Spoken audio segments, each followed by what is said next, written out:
Salut tout le monde, je m'appelle Agnès. Je suis atteinte d'une maladie incroyable que très peu de personnes dans le monde ont. Quand vous saurez ce que c'est, je suis sûre que vous serez surpris et que vous souhaiterez sûrement l'avoir aussi. Mais attendez d'entendre toute l'histoire. Je suis sûre que vous allez changer d'avis. Car, comme vous allez le voir, ce n'est en aucun cas un cadeau précieux qui m'est offert. C'est une malédiction. Avant l'école primaire, j'étais toujours à la maison. Ma mère ne voulait pas me mettre à la maternelle ou à la crèche. Je voulais vraiment aller à la maternelle, parce que ma cousine Léonie y allait, et je voulais être comme elle. Mais même si je la suppliais, ma mère ne me laissait pas y aller. Je voyais rarement mon père, car il voyageait tout le temps pour son travail. Il n'était à la maison que quelques jours par mois. Une fois, quand il était là, je lui ai demandé « Papa, pourquoi je ne peux pas aller à la maternelle comme Léonie? Tu peux parler à maman? Je veux vraiment y aller. » Mon père a haussé les épaules. Je lui ai dit plusieurs fois, mais elle ne m'écoute pas. Elle dit que tu iras à l'école primaire. Ta mère est la personne la plus têtue du monde. Je suis désolée, mais je peux rien faire. Mon père était mon dernier espoir. Mais quand il m'a dit que je ne pourrais pas y aller, j'ai commencé à pleurer. Ma mère préparait le dîner dans la cuisine. Elle s'est précipitée vers moi quand elle m'a entendu pleurer. Elle a pris ma main et m'a emmenée dans ma chambre. Puis elle m'a dit « Ma chérie, ne pleure pas quand ton père est là. » Elle me disait toujours ça. J'étais si petite. Je ne pouvais pas penser à demander à ma mère « Pourquoi tu ne veux pas que je pleure quand papa est là ?» J'en ai découvert la raison bien des années plus tard. Ma mère a tenu sa promesse quand le moment est venu pour moi de commencer l'école. Bien sûr, elle voulait aussi que je commence mes études. Mais le premier jour, elle m'a dit et répété « Quoi qu'il arrive, ne pleure jamais à l'école. C'est très important. Tu comprends, Agnès ?» Même si je disais « Oui, maman » à chaque fois, elle me disait la même chose tous les jours. Quand je rentrais de l'école, elle me demandait « Chérie, tu as pleuré à l'école ?» Le matin, quand elle me déposait, elle disait « Pas de pleurs à l'école, quoi qu'il arrive. » L'obsession de ma mère pour mes pleurs à l'école a continué pendant des années. Plus grande, j'ai essayé de lui demander pourquoi elle était si préoccupée par ça. Maman me répondait « Tu es trop jeune, je te l'expliquerai quand tu seras un peu plus âgée. » Et elle ne disait rien d'autre. À l'époque, j'étais amoureuse d'un garçon à l'école qui s'appelait Brian. J'étais sûre que c'était réciproque, car il faisait plein de choses pour essayer d'attirer mon attention. Un jour, il faisait des tours de skateboard dans la cour de l'école pour m'impressionner. En même temps, il me regardait pour vérifier si je le regardais. Tout d'un coup, son skateboard s'est envolé de sous ses pieds et il est tombé violemment. J'ai tout de suite couru vers lui. Il avait tellement mal qu'il s'est mis à pleurer, sans se soucier du fait que j'étais à côté de lui. Il sanglotait incontrôlablement. À ce moment-là, j'ai remarqué que du liquide sortait de ses yeux et coulait le long de ses joues. J'ai été vraiment surprise de voir ça, parce que ce n'est pas ce qui se passe quand je pleure. Je n'ai pas pu m'empêcher et j'ai même touché sa larme du bout du doigt. Brian a pensé que je lui montrais de l'affection et s'est mis à pleurer plus facilement. Et grâce à ça, j'ai pu regarder de plus près le liquide qui sortait de ses yeux. Vous devez vous demander pourquoi j'ai été si surprise. Quand je pleurais, au lieu de liquide, de petites particules ressemblant à du verre sortaient de mes yeux. Jusqu'alors, je n'avais jamais vu quelqu'un pleurer de près. C'est pourquoi le liquide qui sortait des yeux de Brian m'avait vraiment surprise. En rentrant à la maison, ma mère m'a posé sa question habituelle. « As-tu pleuré à l'école ?» Je lui ai répondu « Non, pas moi, mais un de mes amis a pleuré. » Et je lui ai raconté ce qui s'était passé. J'avais beaucoup de questions en tête. Brian pleurait d'une manière étrange ou était-ce moi? Les autres avaient-ils aussi du liquide qui sortait de leurs yeux ou avaient-ils des petites particules comme moi? Je voulais savoir lequel d'entre nous était normal. Ma mère a pris une profonde inspiration, puis elle a dit « Agnès, ce que je vais te dire devra rester notre secret. Tu ne peux pas le dire à qui que ce soit, y compris ton père. » Elle m'a expliqué que ce liquide s'appelle une larme et m'a dit que normalement, quand les gens pleurent, de l'eau salée sort de leurs yeux. Mais comme j'étais une enfant spéciale, je pleurais différemment. Puis elle a ajouté « Et il y a autre chose qui est important que tu saches. Ce qui sort de tes yeux n'est pas du verre, mais des diamants. » C'est ce jour-là que j'ai découvert que les diamants ont une grande valeur. Ils sont si précieux que si nous vendions les petits bouts de diamants qui sortent quand je pleure, nous pourrions acheter une villa. Je n'arrivais pas à croire ce que j'entendais.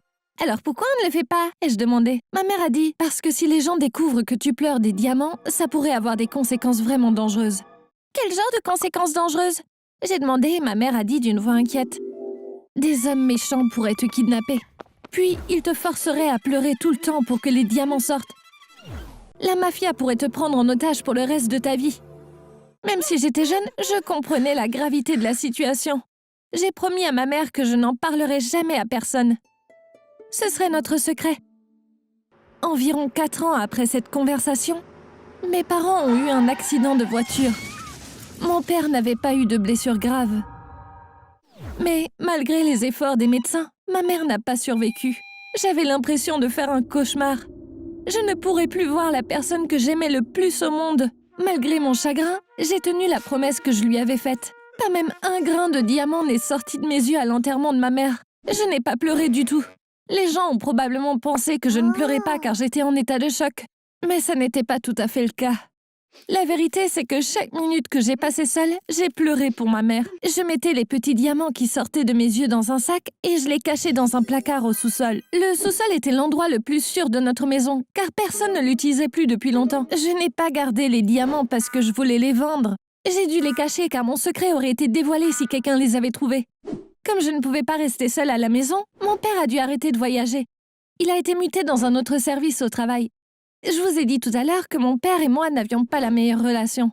Je pensais que c'était parce que nous passions trop peu de temps ensemble, mais il s'est avéré que ce n'était pas la raison. Maintenant, il était toujours là, mais en fait, on n'est jamais devenus vraiment proches. 4 mois et demi après le décès de ma mère, mon père m'a dit « Il y a quelqu'un dans ma vie. Je pense que je vais l'épouser. » J'étais évidemment choquée, mais je ne pouvais rien dire. Alors j'ai juste hoché la tête. Maintenant, j'avais une belle-mère. J'étais si triste que mon père se soit remarié si vite. Et sa nouvelle femme n'avait pas l'air d'être quelqu'un de bien. Et comme si ça ne suffisait pas, ma belle-mère avait une fille qui s'appelait Nina, et elle était comme sa mère. Ça ne me semblait pas possible de nouer une relation avec elle. J'ai compris que désormais, j'étais une étrangère dans ma propre maison. Après leur mariage, ma belle-mère et sa fille ont emménagé. Heureusement, notre maison était assez grande. Je n'ai pas eu à partager ma chambre avec Nina. Elle a eu sa propre chambre. Mais mademoiselle Nina n'aimait pas sa chambre. Mes amis viennent tout le temps pour des soirées pyjama. La chambre d'Agnès est plus grande. Elle devrait avoir ma chambre et moi la sienne, a-t-elle dit. Mon père est venu me dire ça. Nina est plus jeune que toi. Ne la rendons pas triste, a-t-il dit. Je n'ai pas pu m'empêcher de lui dire ce que je pensais vraiment de Nina et de sa mère. Je lui ai aussi dit, si maman nous regarde en ce moment, je suis sûre qu'elle est très triste que tu te sois remariée si vite. Le visage de mon père est devenu rouge et il a crié « Tu changeras de chambre avec Nina demain. À partir de maintenant, tu mangeras dans ta chambre. Je ne veux plus te voir pour un bon bout de temps. » J'ai pleuré dans ma chambre pendant des heures. Évidemment, plein de petits diamants sont sortis de mes yeux. Il y en avait partout car je piétinais le sol de colère. Le lendemain matin, je les ai ramassés un par un et je les ai mis dans de petits sacs en plastique. L'après-midi, Nina et moi avons échangé nos chambres. J'avais soigneusement ramassé tous les diamants qui étaient tombés quand je pleurais. Mais malheureusement, j'ai fait la chose la plus stupide et j'ai oublié un des sacs sous le lit. Quand Nina a trouvé le sac, elle l'a apporté à sa mère. Sa mère a tout de suite compris que le sac était plein de diamants, mais elle voulait s'en assurer en les montrant à un bijoutier qu'elle connaissait. Quand l'homme l'a confirmé, ma belle-mère a raconté à mon père ce qui s'était passé. Nina est venue dans ma chambre et m'a dit que mon père voulait me voir. Je n'étais pas au courant, mais je sentais qu'il y avait quelque chose de bizarre. Quand je suis entrée dans le salon et que j'ai vu le petit sac plein de diamants, j'ai été très choquée. Mon père m'a demandé « Agnès, où as-tu trouvé ça ?» Je n'ai pas pu répondre au début. J'ai commencé à marmonner. Mon père m'a dit « Il y a une fortune dans ce sac. Je te le redemande. Où as-tu trouvé ces diamants ?» Je n'ai jamais été capable de mentir à quelqu'un. Et maintenant, j'allais dire la vérité, comme toujours. Papa, ils sortent de mes yeux quand je pleure. Ma belle-mère et Nina ont éclaté de rire. Ma belle-mère m'a dit « Ils sortent de tes yeux? Tu ne pouvais pas inventer autre chose? C'est le pire mensonge que j'ai entendu de ma vie. » Je leur ai dit que c'était vrai, mais ils ne m'ont pas cru. Mon père m'a dit « Agnès, tu me fais honte. Dis-nous la vérité, maintenant. » Je dis la vérité. J'ai crié, je me suis mise à pleurer. Bien sûr, de petits diamants ont commencé à sortir de mes yeux. Mon père, ma belle-mère et Nina me regardaient, stupéfaits. Après avoir assisté à cette scène, ils ont finalement été convaincus que je disais la vérité. Vous en doutez, ma vie a complètement changé après ce jour. J'ai vécu des choses que vous ne pouvez même pas imaginer. Salut tout le monde! D'abord, laissez-moi vous dire ça. Tous les noms dans cette histoire ont été changés. Vous comprendrez bientôt pourquoi. Je ne veux pas revenir à cette époque de ma vie et revivre ce qui s'est passé. Johan et moi nous sommes rencontrés à une fête. On était assis à côté sur un canapé, mais on était tous les deux sur nos téléphones. J'ai ri de quelque chose que j'ai vu sur TikTok. En levant les yeux, nos regards se sont croisés. Il me regardait en souriant. « Ça fait bien 3 ans que je n'ai pas ri comme ça », a-t-il dit. On a parlé pendant toute la soirée. Plus tard dans la nuit, on a parlé au téléphone. Et puis on s'est revus le lendemain. On est allé dîner dans un restaurant chinois et on a commencé à sortir ensemble. Il y avait des raisons pour lesquelles tout s'est passé si vite. On en voulait tous les deux à nos familles car elles ne faisaient pas attention à nous. On se sentait tous les deux seuls. On était tous les deux souvent déprimés. On voulait tous les deux faire nos valises et partir. Et aucun de nous deux n'avait été en couple depuis longtemps. On a rapidement rempli la vie de l'autre. On passait du temps ensemble, on se parlait au téléphone ou on s'envoyait des SMS. Si Johan n'avait pas de nouvelles de moi pendant 10 minutes, il me textait « Carotte ?» Comme vous pouvez le deviner, il m'appelait ainsi à cause de mes cheveux. Ça n'était pas très créatif et au début je trouvais ça mignon, mais après avoir lu ça des dizaines de fois par jour, j'ai commencé à détester ce surnom. Il voulait savoir ce que je faisais à tout moment. J'ai vite compris pourquoi il agissait ainsi. Un jour, après l'école, ma mère et moi sommes allés au salon de coiffure. Je passais un bon moment et j'ai oublié de regarder mon téléphone. Il était en mode silencieux et je n'ai pas entendu qu'il m'appelait et m'envoyait des SMS. Il s'est mis à pleurer quand je l'ai appelé. Vraiment, il était très inquiet. Il savait que j'étais au salon, mais il n'arrêtait pas de me demander où j'étais. Je lui ai dit, mais il ne m'a pas cru. Il a exigé de plus en plus de détails pour prouver que je ne mentais pas. Ça a duré toute la nuit. J'en ai eu marre et j'ai arrêté de donner des réponses directes. Il s'est mis encore plus en colère et m'a raccroché au nez. À 4 heures du matin, j'ai entendu mon téléphone sonner. J'ai cru que je rêvais. Non, c'était bien réel. Johan voulait m'appeler en FaceTime. Inquiète, j'ai répondu tout de suite. Il était tellement bourré. Je n'ai compris que la moitié de ce qu'il disait. Il était terriblement grossier. Il pensait que je le trompais et que je le faisais juste pour le blesser. Il a dit que c'était pour ça que j'étais avec lui. Je me nourrissais de son malheur et je savais que le moyen le plus rapide de le rendre malheureux était de le tromper. Choquée que je ne pouvais rien dire. Il m'a encore raccroché au nez. Je me suis allongée. Je me suis dit, je devais être en train de rêver. Cette pensée m'a calmée et je me suis rendormie. J'ai eu un terrible mal de tête au réveil. J'ai regardé mon téléphone pour vérifier les appels entrants. Le FaceTime avec Johan y était. J'ai vérifié l'heure et la durée de l'appel et j'ai réalisé que ce n'était pas un rêve. On venait de commencer à se fréquenter. Je n'étais pas amoureuse de lui. Nous n'étions que 2 ados qui flirtaient. J'ai décidé d'y mettre fin. En fait, la relation s'était terminée toute seule hier soir. Je marchais vers l'école et je pensais à tout ça quand, tout à coup, j'ai vu Johan. Il a dit qu'il voulait me parler pendant 5 minutes et qu'il pouvait tout m'expliquer. Je me suis assise à contre-cœur sur un banc avec lui. « Ce n'était pas moi qui t'ai appelé hier soir », a-t-il dit. Je lui ai demandé en me moquant. « C'était qui alors, ton frère jumeau ?» ?»« Non, je n'ai pas de jumeaux. »« Physiquement, c'était moi, mais c'était mon autre personnalité », a-t-il dit. Je l'ai regardé. Il avait l'air assez sérieux. « Tu veux dire comme dans le film Split ?»« Oui », a-t-il dit. Mais dans ce film, le type avait 24 personnalités. Je n'en ai que 2. La deuxième ne sort que quand je suis vraiment stressée ou triste. Je ne savais pas si je devais le croire ou non. J'ai demandé anxieusement « Et tu te fais soigner pour ça ?» Non, parce qu'il n'avait jamais communiqué avec le monde extérieur avant.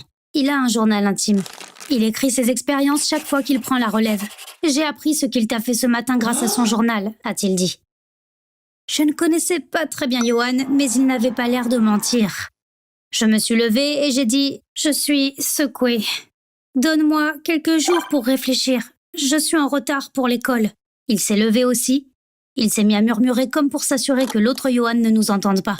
« S'il te plaît, ne dis pas des choses comme ça. Je ne suis pas dangereux, mais je ne peux pas le contrôler. Ce que tu as dit peut le contrarier. » Ce soir-là, j'ai parlé de tout ça à ma mère. Elle s'est mise à rire. La raison pour laquelle vous vous disputez est très différente de quand on avait votre âge. On regardait des films d'Hollywood. Vous les vivez vraiment. Maman, je pense qu'il dit la vérité. Tu en parleras à papa ? Ai-je demandé. Elle a froncé les sourcils. N'embête pas ton père avec des choses aussi bêtes. Il a 2 boulots pour s'occuper de nous. Tu veux savoir combien a coûté le traitement dentaire de ton frère le mois dernier ? A-t-elle dit. Non, lui ai-je répondu avec colère. Espérons que tu ne regretteras pas de ne pas me prendre au sérieux. Je ne savais pas quoi faire. J'avais besoin de partager ça avec quelqu'un et d'obtenir des conseils. J'ai googlé « troubles de la personnalité multiple », j'ai lu quelques liens et j'ai été encore plus inquiète. Je pouvais essayer de voir si les parents de Johan pouvaient m'aider, mais je ne les avais jamais rencontrés. Je ne savais même pas où il habitait. Il n'avait mentionné que son quartier dans nos conversations. Était-ce une bonne idée d'aller à la police? J'étais sûre qu'il ne me prendrait pas au sérieux sans qu'un crime soit commis. Johan n'avait pas appelé depuis notre conversation du matin. C'est peut-être son autre personnalité qui m'avait appelé, mais il pensait que je le trompais. Et il a eu cette idée juste parce qu'il ne pouvait pas me joindre pendant quelques heures quand j'étais au salon de coiffure. Il n'était donc pas normal non plus. Oui, j'avais un petit ami qui était complètement fou et je ne savais pas comment me débarrasser de lui. Le lendemain matin, il y avait 93 messages sur mon téléphone. Vous devez penser qu'ils venaient de Johan? Non. Ils venaient tous d'inconnus. Je pense que Johan avait dû aller sur Internet, a posté que je l'ai trompé et a partagé mon numéro. Ces messages provenaient de personnes qui voulaient punir une infidèle. J'en ai lu 5 ou 6. C'était incroyable de voir comment les gens pouvaient juger quelqu'un qu'ils ne connaissaient pas et la harceler. Quelques autres messages sont arrivés avant midi. Et finalement, Johan est apparu. Il m'a appelé alors que je me rendais au magasin. Ce n'est pas moi qui ai donné ton numéro, c'était lui. Il agit indépendamment de moi. J'ai peur de lui aussi. Il ne sort que lorsque je suis vraiment triste. Je t'en supplie, ne me rends pas triste, s'il te plaît. On doit se réconcilier ou ce sera terrible pour nous deux. J'étais tellement bouleversée. J'ai commencé à pleurer. Il a continué à parler, mais j'ai arrêté d'écouter. J'ai jeté mon téléphone au milieu de la route. J'ai regardé une voiture lui rouler dessus et l'écraser. Et puis une autre. Je voulais juste me débarrasser de lui. Et la première étape a été de me débarrasser du téléphone pour qu'il ne puisse plus me joindre. J'étais très anxieuse en rentrant chez moi. Il aurait pu apparaître à un coin de rue. Mais il ne s'est rien passé. Je me suis calmée en rentrant dans ma chambre. Il ne pouvait plus m'appeler. Et s'il s'approchait de moi dans la rue, je crierais à l'aide. J'irais à la police s'il le fallait. Oui, la bonne chose à faire était de mettre fin à cette relation. J'étais prête à me battre pour ça. Il ne s'est rien passé le lendemain, ou le jour suivant, et le jour suivant. Je sentais encore que quelque chose de mauvais allait arriver, mais tout semblait aller bien. Alors j'ai commencé à me détendre. Mon petit ami psychopathe était maintenant mon ex-psychopathe. Le dimanche, j'étais sur YouTube quand ma mère est entrée dans ma chambre en panique. Mon frère était allé à l'entraînement de basket plus tôt. Il était censé être rentré maintenant.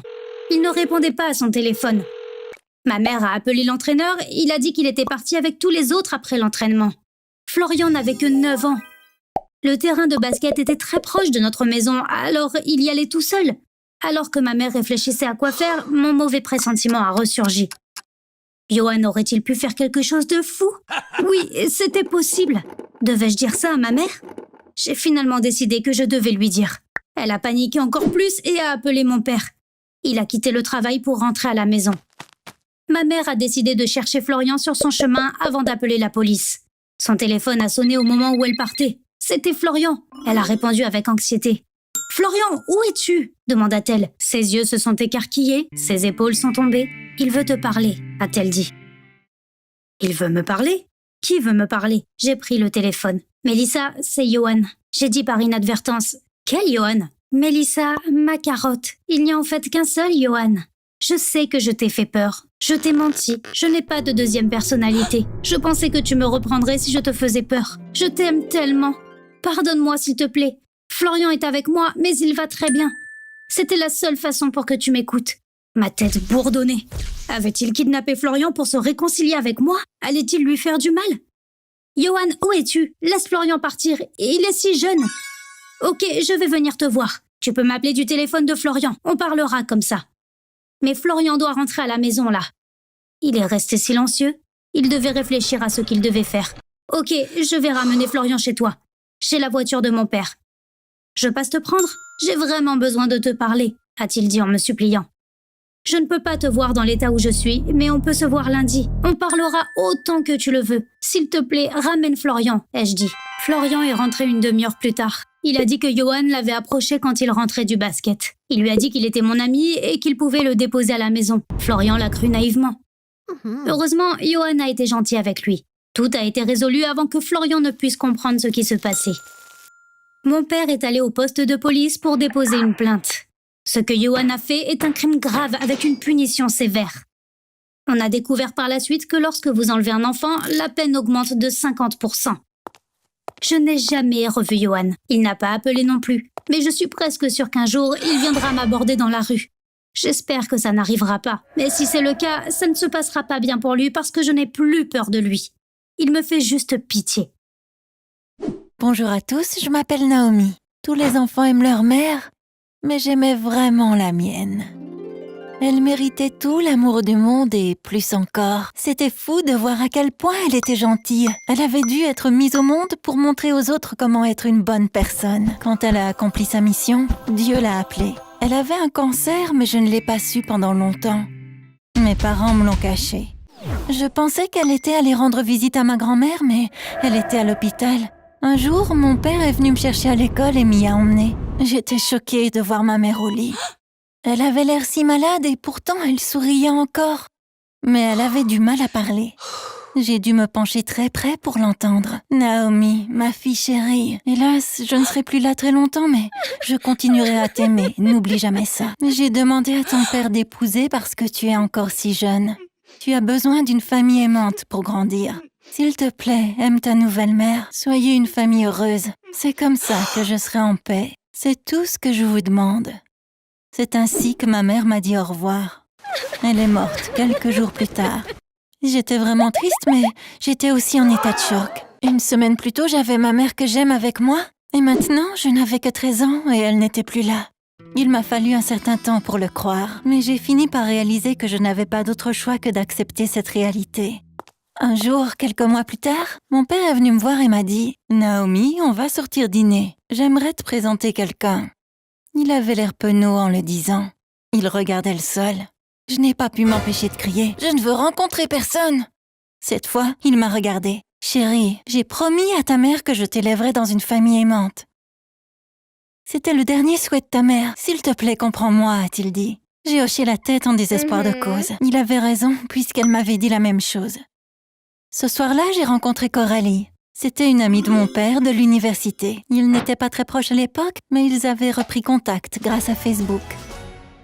Elle était divorcée et avait une fille d'environ mon âge qui vivait avec son père.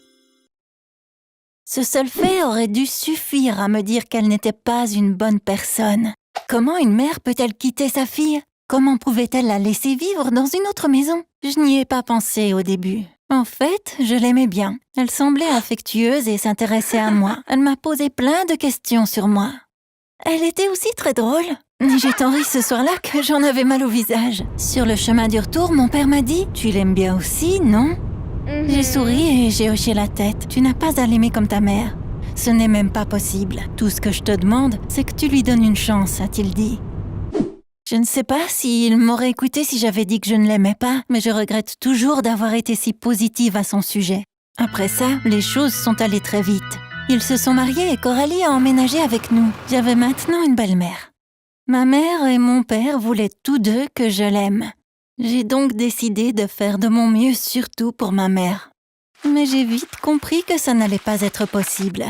Coralie était comme la méchante belle-mère dans les contes de fées. Chaque jour, je découvrais une nouvelle chose que je n'aimais pas chez elle. Pour commencer, elle voulait tout contrôler. Elle ne voulait pas que la porte de ma chambre soit fermée. Chaque fois que je la fermais, elle l'ouvrait.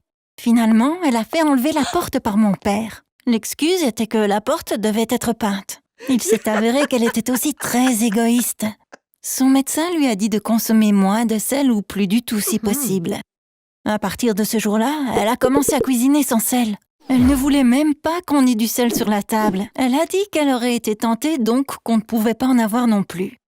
Elle avait aussi des obsessions bizarres. Par exemple, elle n'utilisait jamais les toilettes publiques. Elle pensait qu'elle attraperait toutes sortes de maladies si elle le faisait.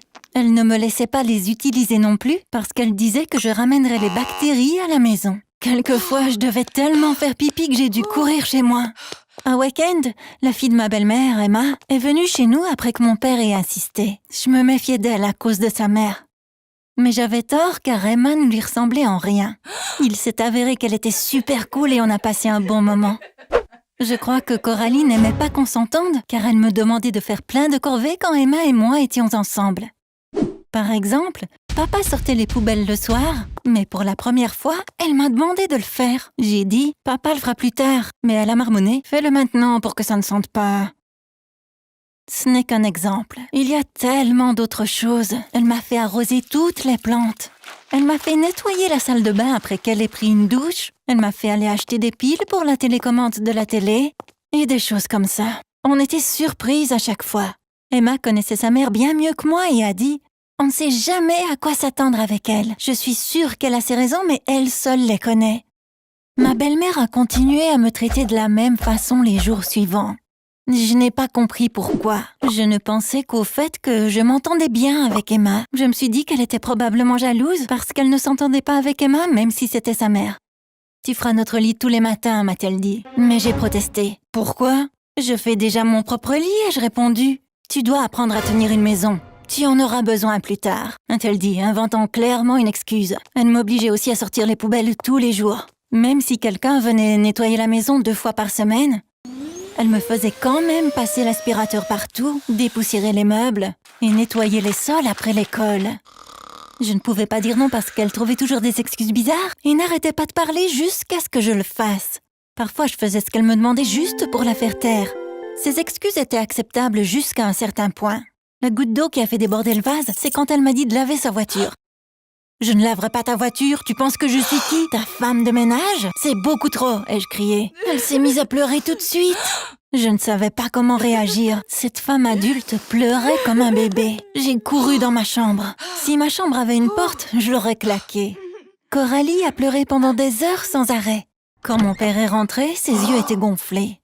Il était surpris et a demandé ce qui n'allait pas. « Rien », a-t-elle dit, comme si elle ne voulait pas lui dire. Mon père n'a pas arrêté de demander, alors elle a cédé et lui a dit ce qui n'allait pas. Apparemment, je la traitais comme une ennemie depuis le jour où elle a emménagé. J'étais irrespectueuse quand elle me parlait. J'essayais de me mettre entre elle et mon père. J'entendais clairement tout ce qu'elle disait. Elle inventait toutes sortes de mensonges, mais elle m'a mis dans une position si terrible que si je disais à mon père qu'elle mentait, c'était comme si je confirmais tout ce qu'elle disait. Mon père est venu dans ma chambre un peu plus tard. Il a juste dit « Je ne m'attendais pas à ça de ta part ». Ma belle-mère avait tout déformé, au point que le nier m'aurait fait paraître mauvaise. Alors, je n'ai rien dit. Le lendemain, en rentrant de l'école, ma belle-mère m'a tendu les clés de sa voiture en souriant. « Lave ma voiture si tu ne veux pas décevoir ton père une nouvelle fois », a-t-elle dit. Je l'ai fait, mais j'étais tellement en colère que j'ai pleuré. Je ne voulais pas qu'elle invente de nouveaux mensonges à mon père. En lavant la voiture, j'ai eu une idée. Si je me connectais à ses comptes de réseaux sociaux, trouverais-je quelque chose dans ses messages qui pourrait m'aider? Après avoir lavé la voiture, j'ai sorti la poubelle, nettoyé la salle de bain et sorti le linge de la machine à laver. Après un tas d'autres corvées, je suis allée dans ma chambre et j'ai appelé Emma.